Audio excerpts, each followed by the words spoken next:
Ang utos ni Pangalawang Pangulo Sara Duterte ay na nag-uudyok ng mga hakbang laban sa administrasyon ay tila dinibdib ng Pangulo na si Kuting Jr. Ang Korte Suprema sa kabila ng tensyon ay inindorso ang posisyon ni VP Sara sa issue ng impeachment laban kay Kuting Jr. na nagbigay daan sa mas malalim na diskusyon tungkol sa hinaharap ng administrasyon.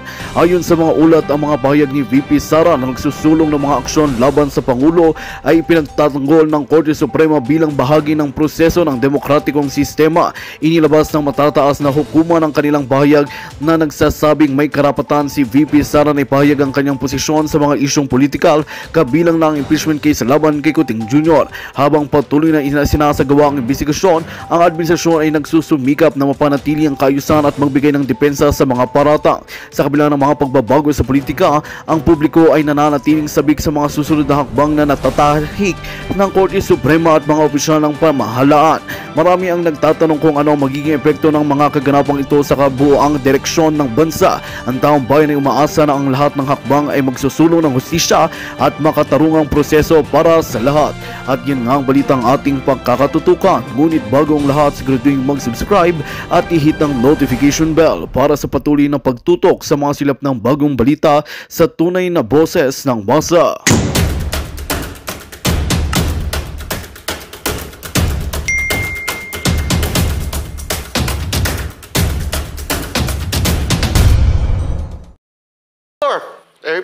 Senador, pagka magkamali tayo, tumakbo siyang senador. Bakit?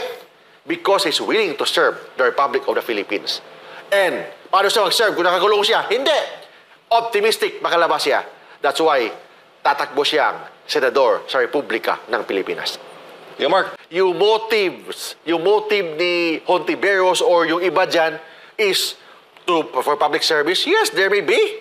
But politics is the number one factor. Bakit politics? Kasi sila mismo mga politiko. I don't know anong intensyon nila.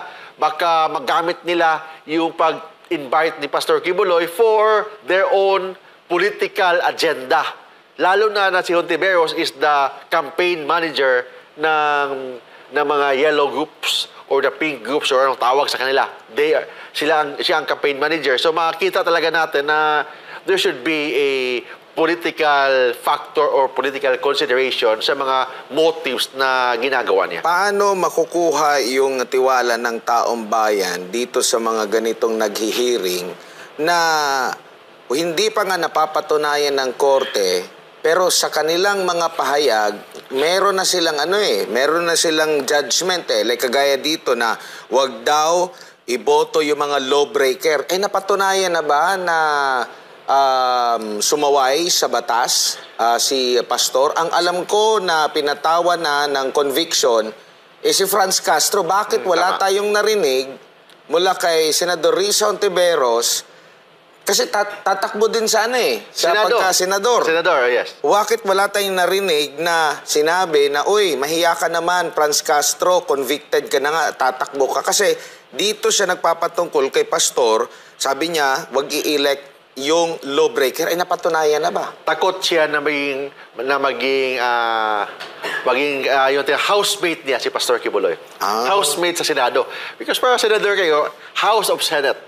Baka takot siya maging housemate niya si Pastor Quiboloy in 2025. Kasi very biased yung pinagsasabi niya na lawbreaker. Anong lawbreaker? Ano bang batas na break ni Pastor Quiboloy? Is there already a final conviction? Meron ba? O wala? Wala pa naman So it means the general rule will apply. What is that general rule? Presumption of innocence until proven guilty beyond reasonable doubt. Oo. So yun yan. Kaya nga in-emphasize ko na yung icon ng hustisya, hindi si Risa Hontiveros, yung babae na si Greek goddess pala. Oh yeah, malayo siya kasi siya meron ng inunahan pa niya yung mga hukom. So, pag inunahan mo mga hukom, sub-judice rule, violation ng sub-judice rule yan.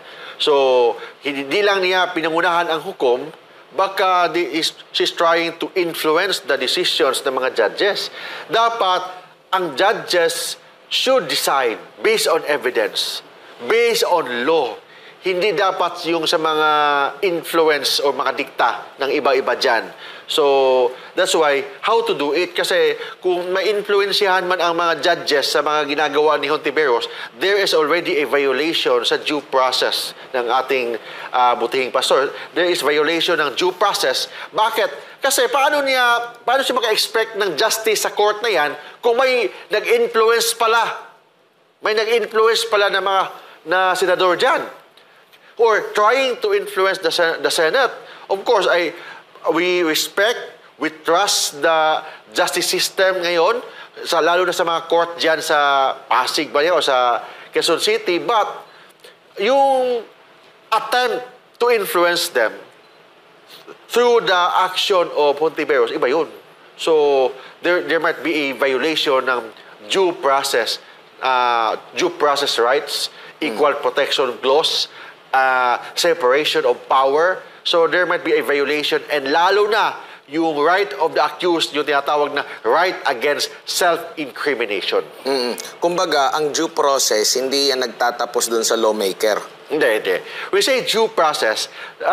What do you mean by due process? Due process, that is the limitation of the power of the state. Kasi kung wala yung due process, tagalin natin yung ating saligang batas.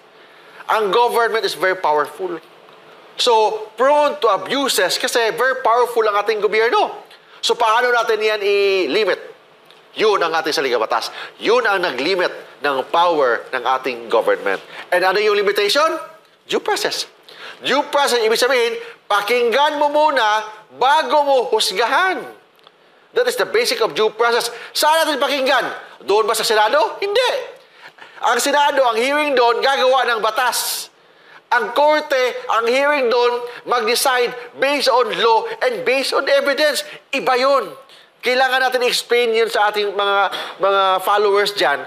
Ang Congress, yes, they have the right to conduct hearing, to make law. Gagawa sila ng mga facts, they will get facts in aiding them in making laws. But yung hearing sa korte, hindi yan in aid of legislation, but the hearing is to gather evidence, to interpret the evidence, and to check if whether or not that evidence is enough to convict the accused. If not, the accused should be acquitted. So, kumbaga, kung susundin natin ang logic ni Risa, dapat palang buwagin na yung judiciary, ilipat sa kanya. Oh, yun. Mag-judge na lang siya. Di ba? Judgmental? Hindi judge sa beauty pageant, ha? Judge hindi. O yung mga matsu-matsu, ha? Na mga ganun. Hindi. Yung judge kasi, iba sa isang senador. Ang trabaho ni Hontiveros, gagawa ng batas. They can conduct investigation. Yes, right? To conduct investigation, get facts to make law, but there should be a legislative purpose, legislative goal sa pag-conduct niya ng investigation. Yun lang trabaho ng isang senador as representative of the people of the Republic of the Philippines. Hindi siya dapat mag-astang judge. Kasi ang judge will decide based on law and based on evidence. So therefore, hindi niya pwedeng pangunahan, lalo na yung mga akusado sa korte, hindi niya dapat pangunahan yan. Kasi that is already in violation sa due process. That is already in violation sa Equal Protection Clause ng ating saligang batas. And that is already a violation ng right against self-incrimination ng isang akusado. Yung mga talakayan ba, Kuya Mark, sa Senate investigation, admissible po ba yun sa korte? Yung tinatawag na talakayan, not necessarily. Not necessarily kasi may tinatawag tayong right to cross-examination. So it means kung may mga ebidensya, pwedeng gamitin yan doon sa prosecution to gather evidence for case build-up, to file a case in court. But in court kasi, kailangan na pag magpresenta ka ng ebidensya, it should be kailangan subject yan to cross-examination. When say subject to cross-examination, pag presenta ka ng ebidensya, ang kalaban, pwedeng i-cross-examine ka. Kung hindi ka mag-cross-examine, yung lahat ng mga presenta mong ebidensya, or kung hindi mo binigyan ng opportunity to cross-examine yung kalaban mo, kung hindi mo binigyan ng opportunity to cross-examine, yung ebidensya mo, hearsay yun. Or, therefore, it is inadmissible as evidence. Ano po yung pahayag, komento ni Pastor doon sa mga naging hirit naman ni Hontiveros. Oh, yun. Actually, kanina nag-usap kami kanina, mga almost 1 hour kami nag-usap ni Pastor Kibuloy na, yun nga, magsalamin muna siya. Kasi hindi natin walang bahid na korupsyon si Pastor Kibuloy. How about Miss Risa Hontiveros? Ano pangalan? Hontiveros? Ano pangalan? Hontiveros. Hontiveros. So, sino ba siya? Of course, tingnan natin yung PhilHealth. Anong nangyari? Di ba naging PhilHealth official siya nung, I don't know anong administration yon. So, and second, hindi niya pwede sabihin na, sabi kasi niya na mahiya naman si Pastor, sabi niya. Ang sabi ko, bakit?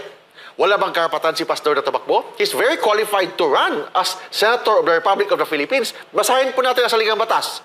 Age qualification, may qualification si Pastor Kibuloy. Age,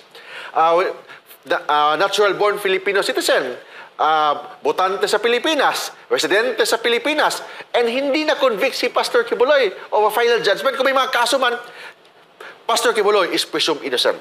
Hindi tayo ang nagsasabi nun. Ang saligang batas ng Republika ng Pilipinas ang nagsasabi that any accused is presumed innocent until the otherwise is proven. Ang tanong, is the otherwise proven? Not yet. Wala pa yan. In fact, we are very optimistic. We are very optimistic na ma-acquit si Pastor Kibuloy. Why? That's why tumakbo si Pastor Kibuloy. Bakit siya tumakbo? He's very optimistic na in few months or ilang buwan na lang, pakilabas siya.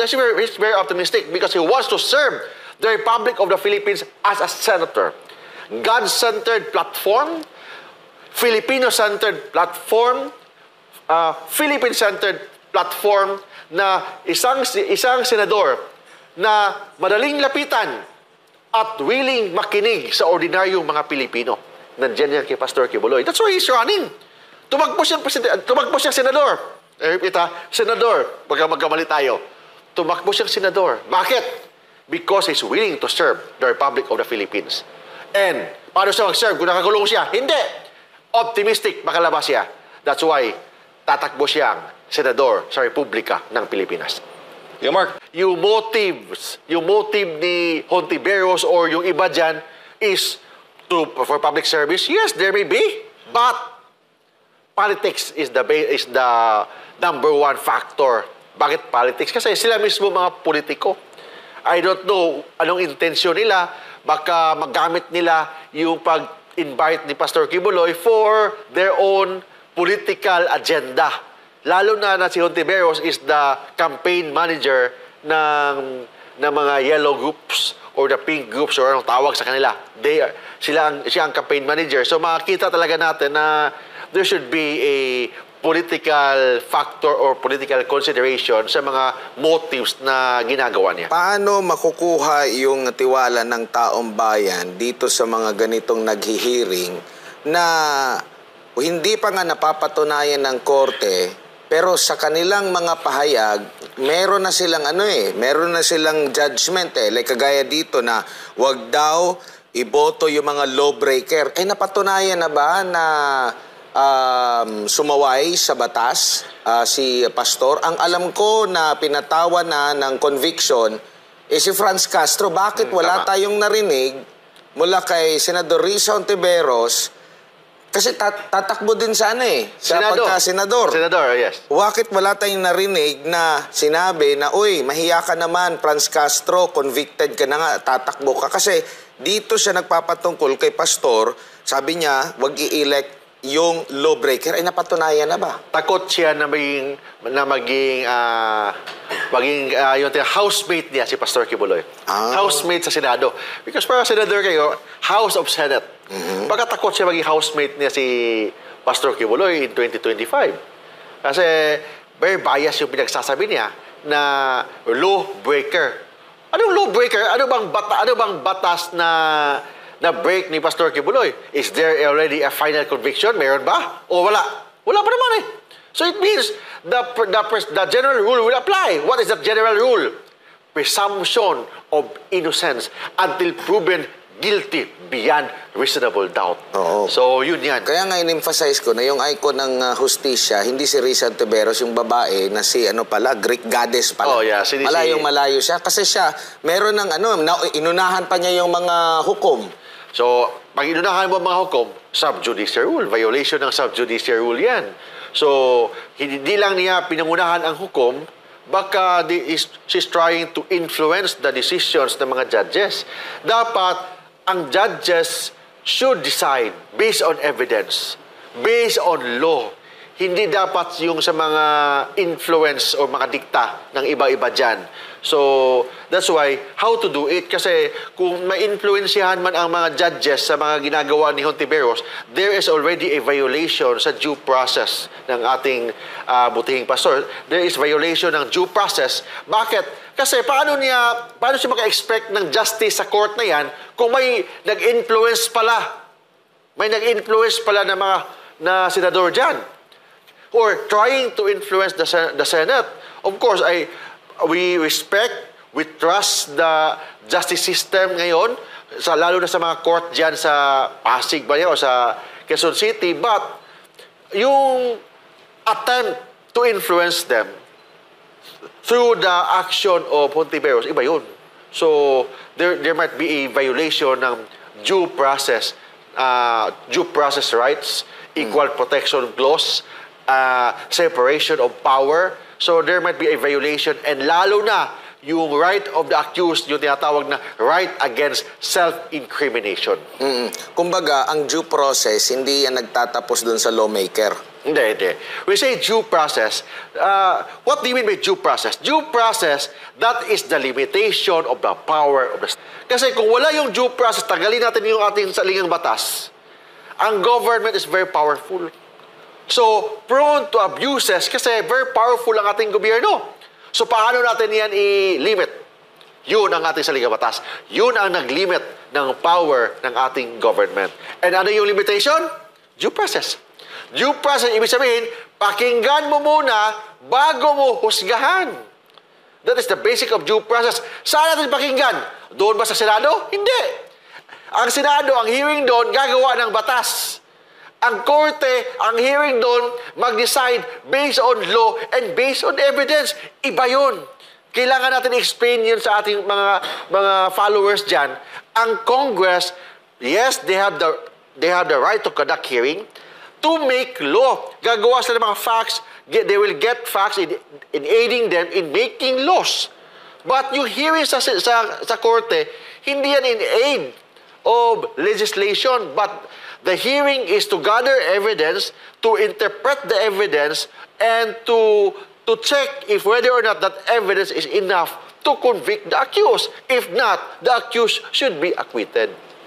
So, kumbaga, kung susundin natin ang logic ni Risa, dapat palang buwagin na yung judiciary, ilipat sa kanya. Oh, yun.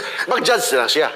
Di ba? Judgmental? Hindi judge sa beauty pageant, ha? Mag-judge hindi. O yung mga matsu-matsu, ha? Na mga ganun. Hindi. Yung judge kasi, iba sa isang senador. Ang trabaho ni Hontiveros, gagawa ng batas. They can conduct investigation. Yes, right? To conduct investigation, get facts to make law, but there should be a legislative purpose, legislative goal sa pag-conduct niya ng investigation. Yun lang trabaho ng isang senador as representative of the people of the Republic of the Philippines. Hindi siya dapat mag-astang judge. Kasi ang judge will decide based on law and based on evidence. So therefore, hindi niya pwedeng pangunahan, lalo na yung mga akusado sa korte, hindi niya dapat pangunahan yan. Kasi that is already in violation sa due process. That is already in violation sa Equal Protection Clause ng ating saligang batas. And that is already a violation ng right against self-incrimination ng isang akusado. Yung mga talakayan ba, Kuya Mark, sa Senate investigation, admissible po ba yun sa korte? Yung tinatawag na talakayan, not necessarily. Not necessarily kasi may tinatawag tayong right to cross-examination. So it means kung may mga ebidensya, pwedeng gamitin yan doon sa prosecution to gather evidence for case build up to file a case in court. But in court kasi, kailangan na pag magpresenta ka ng ebidensya, it should be kailangan subject yan to cross-examination. When you say subject to cross-examination, pag presenta ka ng ebidensya, ang kalaban, pwedeng i-cross-examine ka. Kung hindi ka mag-cross-examine, yung lahat ng mga presenta mong ebidensya, or kung hindi mo binigyan ng opportunity to cross-examine yung kalaban mo, kung hindi mo binigyan ng opportunity to cross-examine, yung ebidensya mo, hearsay yun. Or, therefore, it is inadmissible as evidence. Ano po yung pahayag, komento ni Pastor doon sa mga naging hirit naman ni Hontiveros? Oh, yun. Actually, nag-usap kami kanina, mga almost 1 hour kami nag-usap ni Pastor Kibuloy na, yun nga, magsalamin muna siya. Kasi, hindi natin walang bahid na korupsyon si Pastor Kibuloy. How about Miss Risa Hontiveros? Ano pangalan? Hontiveros? Ano pangalan? Hontiveros. Hontiveros. So, sino ba siya? Of course, tingnan natin yung PhilHealth. Anong nangyari? Di ba naging PhilHealth official siya nung, I don't know anong administration yon. So, and second, hindi niya pwede sabihin na, sabi kasi niya na mahiya naman si Pastor. Sabi niya. Ang sabi ko, bakit? Wala bang karapatan si Pastor na tumakbo? He's very qualified to run as Senator of the Republic of the Philippines. Basahin po natin ang saligang batas. Age qualification, may qualification si Pastor Kibuloy. Age, natural-born Filipino citizen, botante sa Pilipinas, residente sa Pilipinas, and hindi na-convict si Pastor Kibuloy of a final judgment. Kung may mga kaso man, Pastor Kibuloy is presumed innocent. Hindi tayo ang nagsasabi nun. Ang saligang batas ng Republika ng Pilipinas ang nagsasabi that any accused is presumed innocent until the otherwise is proven. Ang tanong, is the otherwise proven? Not yet. Wala pa yan. In fact, we are very optimistic. We are very optimistic na ma-acquit si Pastor Kibuloy. Why? That's why tumakbo si Pastor Kibuloy. Bakit siya tumakbo? He's very optimistic na in few months or ilang buwan na lang, pakilabas siya. He's very optimistic because he wants to serve the Republic of the Philippines as a senator. God-centered platform, Filipino-centered platform, Philippine-centered platform na isang senador na madaling lapitan at willing makinig sa ordinaryong mga Pilipino. Nandiyan yan kay Pastor Kibuloy. That's why he's running. Tumakbo siyang senador. Senador, baka magkamali tayo. Tumakbo siyang senador. Bakit? Because he's willing to serve the Republic of the Philippines. And, paano siya mag-serve? Kung nakakulong siya? Hindi. Optimistic, makalabas siya.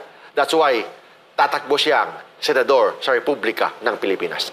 Yeah, Mark. Yung motive ni Hontiveros or yung iba dyan is for public service. Yes, there may be. But, politics is the number one factor. Bakit politics? Kasi sila mismo mga politiko. I don't know anong intensyon nila.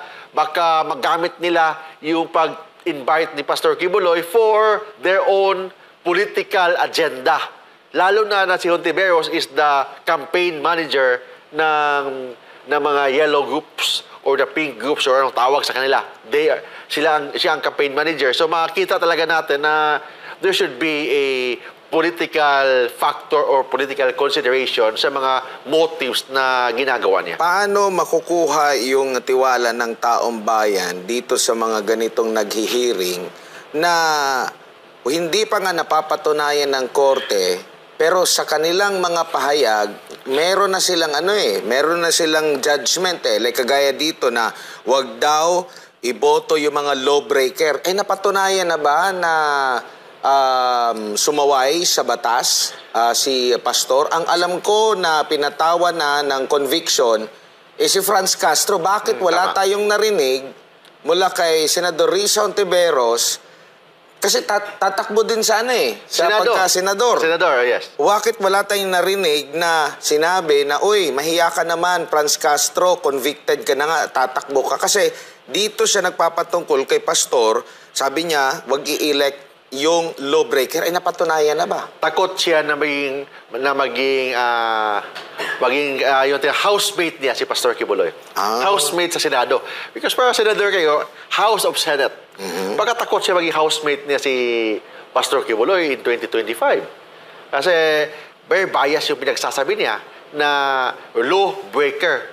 Anong lawbreaker? Ano bang batas na break ni Pastor Kibuloy? Is there already a final conviction? Meron ba? O wala? Wala pa naman eh. So it means the general rule will apply. What is that general rule?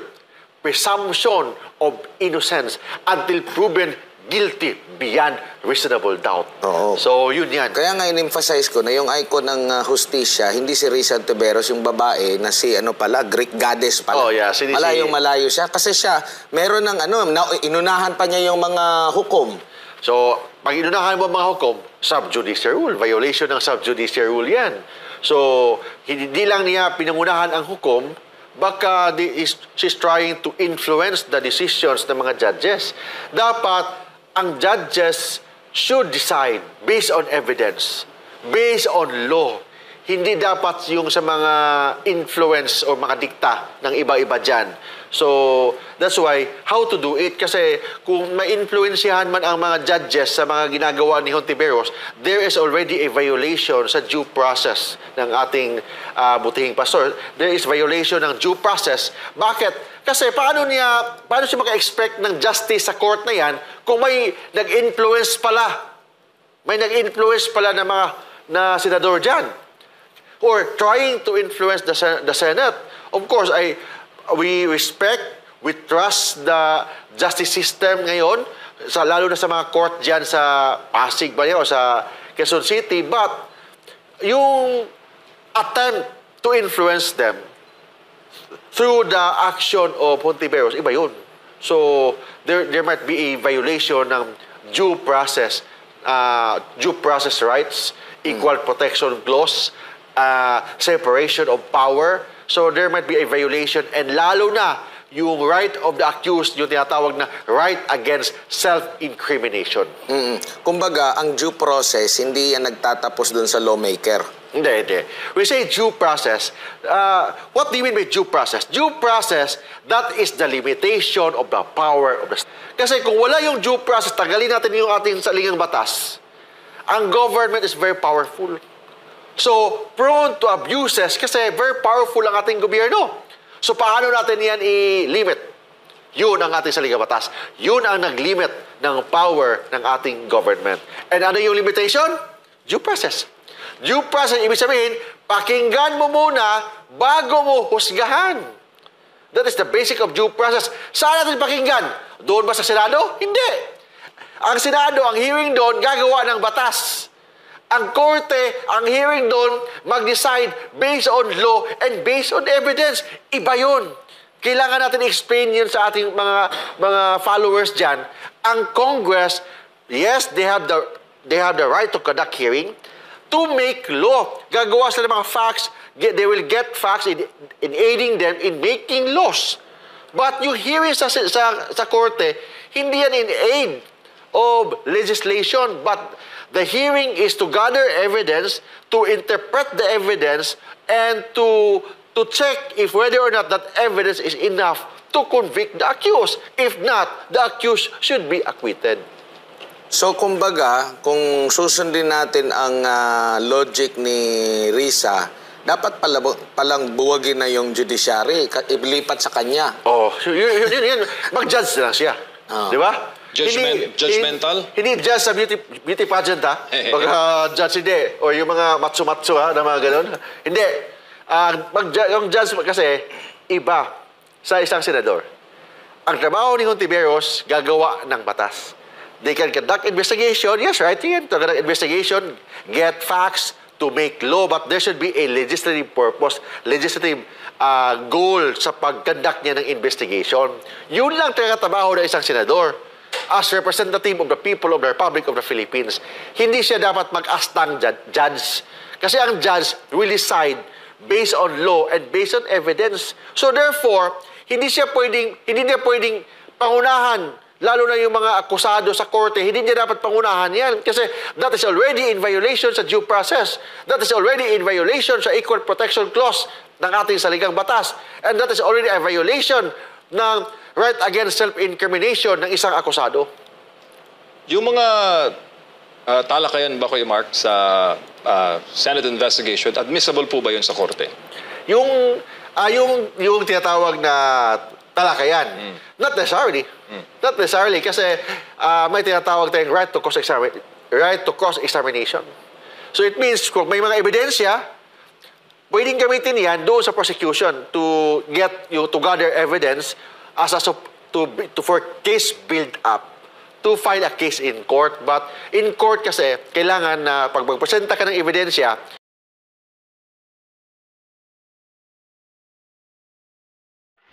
Magandang balita ang hatid namin sa inyo ngayong araw. Sa pagtatapos ng aming balitaan, nagbigay kami ng mga mahalagang impormasyon. Maraming salamat sa pagtutok at pagsuporta sa aming programa. Huwag kalimutang manatili sa mga susunod na araw para sa mga bagong balita at mga kwento na dapat nating abangan. Mula sa Boses ng Masa, magandang araw, Pilipinas!